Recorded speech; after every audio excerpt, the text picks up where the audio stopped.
Alhamdulillahi hamdan wa syukran lillah. Allahumma sholli ala Muhammad wa ala ali sayyidina wa maulana Muhammad.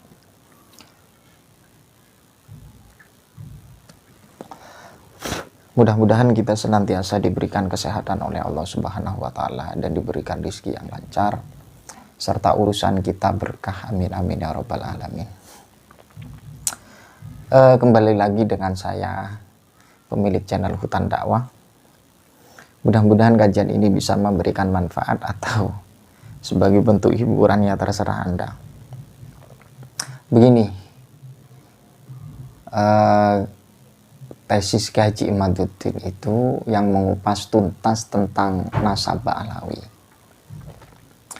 Hal itu ditanggapi dan ditantang oleh Al-Ustadz Wafi. Beliau ini, Ustadz Wafi, mengajak diskusi ilmiah,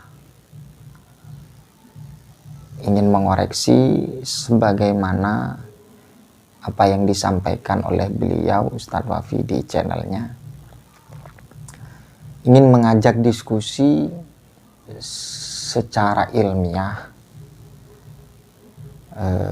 apa yang disampaikan oleh Kiai Haji Imaduddin yang berangkatnya dari tesis Al-Mawahib Al-Laduniyah. Berawal dari perkataan beliau, secara vulgar beliau memberikan peluang kepada siapapun untuk mengajak diskusi ketika ingin mendiskusikan tesis tersebut yang tidak setuju. Dari ungkapan beliau Kiai Haji Imaduddin, beliau Ustadz Wafi merasa terpanggil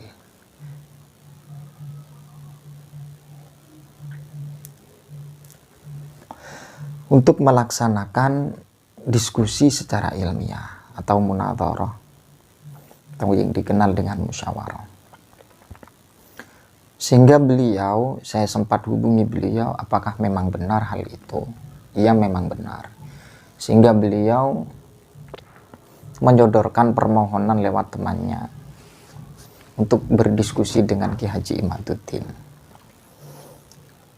Tapi permohonan tersebut tidak sesuai yang diharapkan oleh Al-Ustadz Wafi, dikarenakan Kiai Haji Imaduddin menolak diskusi tersebut.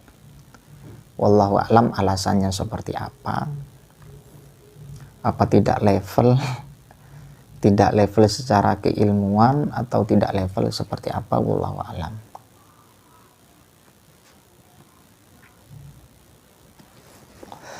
Dan sebelumnya Kiai Haji Imaduddin memberikan arahan dan saran, barang siapa yang ingin berdiskusi dengan Kiai Haji Imaduddin, setidaknya dia sudah paham nahwu, shorof, dan ilmu alat yang lain.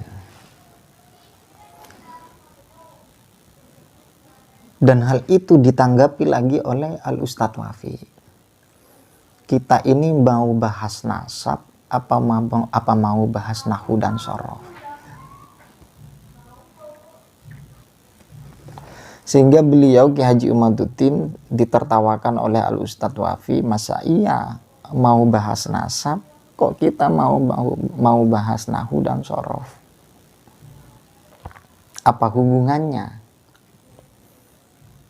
ilmu nasab dikaji dengan ilmu nahwu dan shorof? Dan pada saat ini saya akan mengupas tuntas secara pemikiran saya 50-50.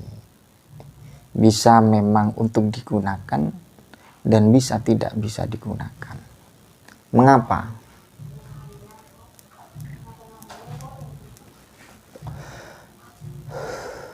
Ilmu nahwu dan shorof itu adalah sebagai wasilah mediator untuk bisa membaca kitab.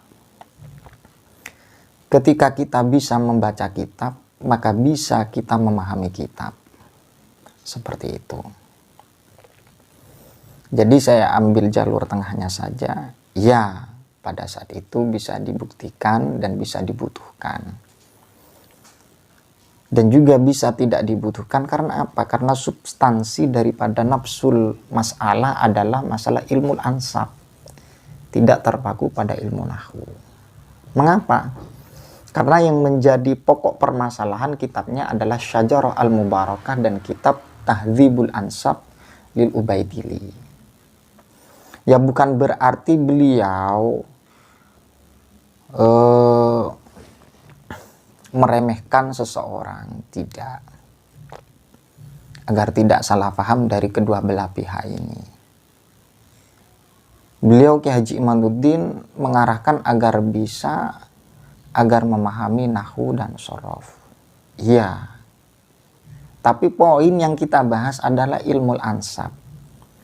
Dan tantangan beliau Ki Haji Imaduddin mendapat respon dari Ustadz Wafi yang tentunya beliau Ustadz Wafi ketika mengajukan dan permohonan untuk melakukan diskusi yang mestinya beliau sudah siap dalam segala bidang. Baik dari sisi qiraatul kitab, yang tentunya qiraatul kitab itu potensi besar harus paham ilmu nahwu dan shorof, seperti itu.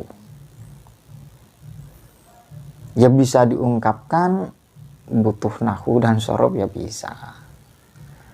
Ya bukan berarti kita debat nahwu dan shorof fa'ala yaf'ulu fa'lan.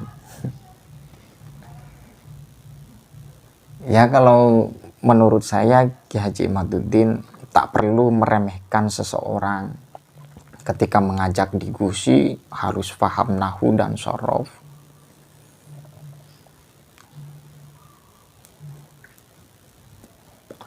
Nahwu dan shorof itu ya sebagai wasilah, sebagai mediator untuk bisa baca kitab.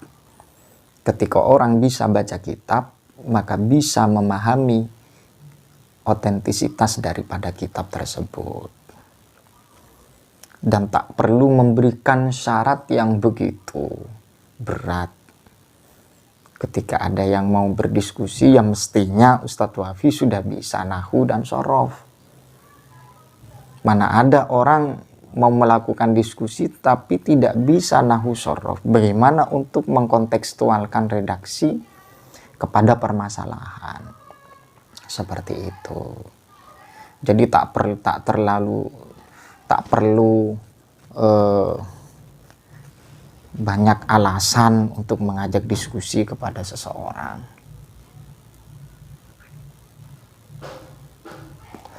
Sehingga persyaratan tersebut malah ditertawakan oleh Al-Ustadz Wafi. Kita mau bahas nasab, kok malah kita mau bahas nahwu shorof. Kayak gitu yang ditangkap oleh beliau. Jadi secara kesimpulan, yang menjadi otoritas pembahasan adalah ilmu ansab. Dan kemudian membahas ilmu ansab mestinya harus mempunyai pemahaman dan juga wawasan ilmu tentang nahwu dan shorof. Wallahu a'lam. Wallahul muwaffiq ila aqwamit thoriq. Assalamualaikum warahmatullahi wabarakatuh.